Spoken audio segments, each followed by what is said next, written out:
No matter what sport you talk about, no matter what discipline in life there are people who are very, very successful, who are stars. And then one step above them, there are the geniuses.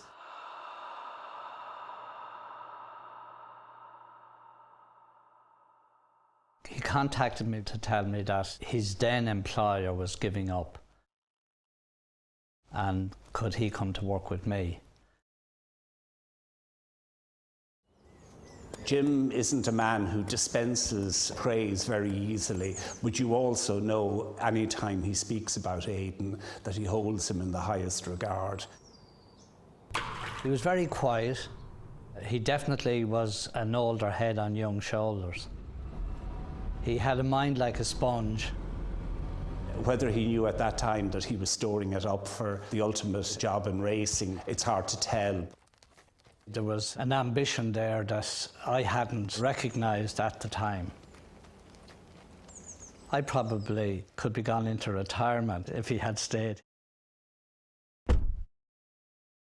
He told me he was thinking of going training, and I said, well, the basic requirement for any young trainer is to go and get himself a wife, because nobody is going to entrust him with high-value horses if they know he's going to be out carousing at 4 o'clock in the morning. I'm not suggesting for one moment that Anne-Marie married him to get him or to keep him, but I said that I would have gone to any length to keep him, short of marrying him. The one thing that struck me was his connection with the horse. There was almost the horse whisperer about Aidan at the time. John Magner either knew that or sensed that and was willing to put what was a huge organisation's reputation on the line and place it in the hands of a 26-year-old. For a young man who had a handful of big race successes in National Hunt racing under his belt, to go in there had to have been a daunting task. Yes, it looked a bold move, didn't it? But John Magner has made a lot of big decisions in his life, and they've proven to be very successful. I suppose he just saw that maybe there's a Vincent O'Brien working in this young man's head. Aidan has repaid that faith at least 270 times in Group 1 races. John's Causeway has landed the car. Imagine goes on to win the Oaks. Galileo, a brilliant winner of the Derby. 2005 is when I started with Michael and John. Well done, you. And 180 odd Group 1 winners since then. In 11 years, it's pretty good going. So what can you say about the man? I'm sure he's exceeded even John Magner's expectations. It's Rock of Gibraltar, far side, Hawkwing, an explosive late run, but Rock of Gibraltar won it. Well, I remember when he had Rock of Gibraltar. That was when he fully convinced me that he was the real deal.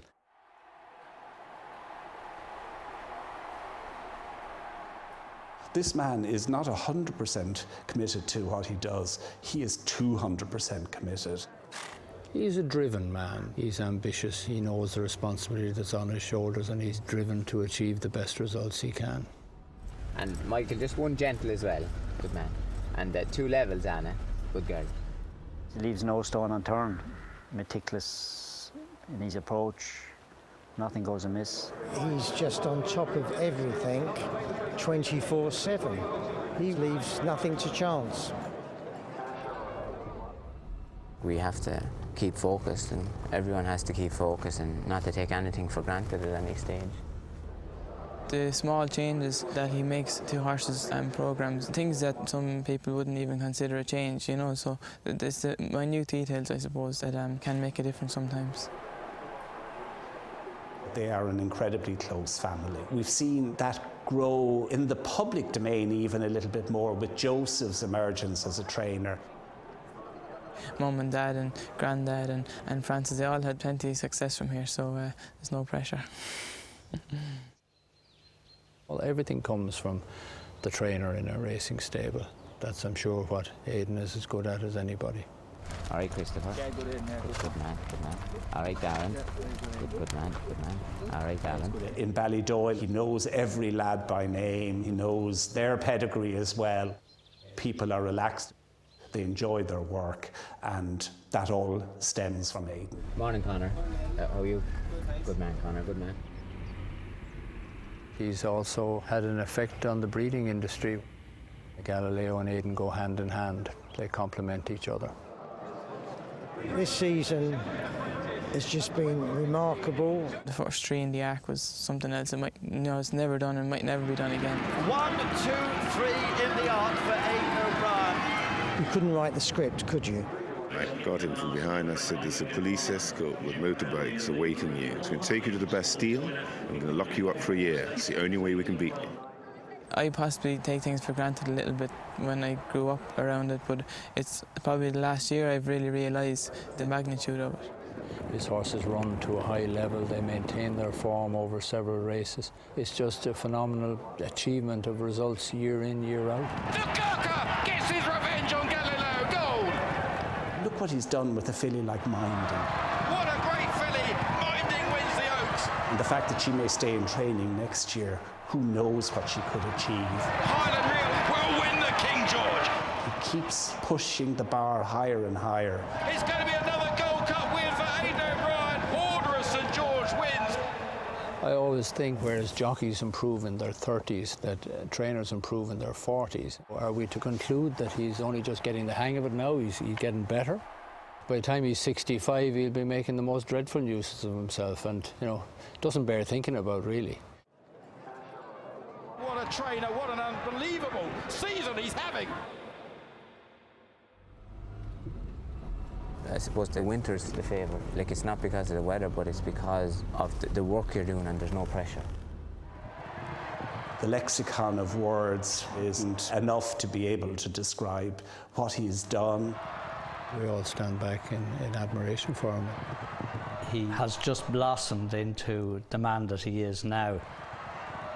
What we measure Aidan's success against really is against himself all the time now. He has few equals. There's no doubting.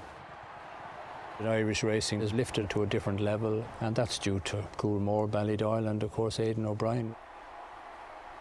From a national pride point of view, it's fantastic. But I think it's fantastic for racing that we can all celebrate the genius that is Aidan O'Brien. If you had something to say to Aidan, what would you say? Thank you.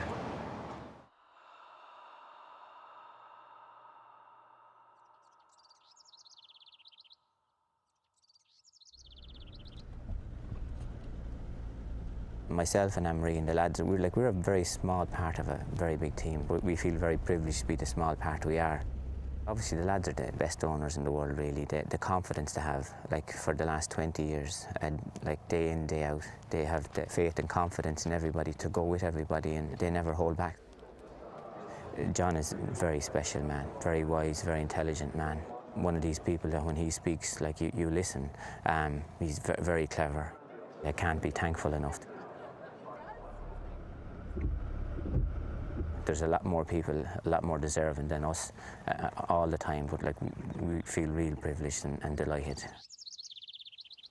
Dear Aidan, thank you so much for receiving us today at Ballydoyle. It is a fantastic pleasure, a great honor to be with you and to present to you the Cartier Award of Merit in association with the Daily Telegraph. We are extremely pleased to be here today, and this is a celebration of not only this amazing year with 21 Group 1 races win, but also for this amazing career of yours and of all your team. So with this award, congratulations to you and to everyone at Ballydoyle. Thank you very much, Lauren. On behalf of Anne-Marie, myself, the lads and all our team here, I can't tell you how appreciated we are of it, how privileged we are to have won this award. Really privileged that you have come over to visit us, and thank you very much again, Lauren. Thank you, Aidan.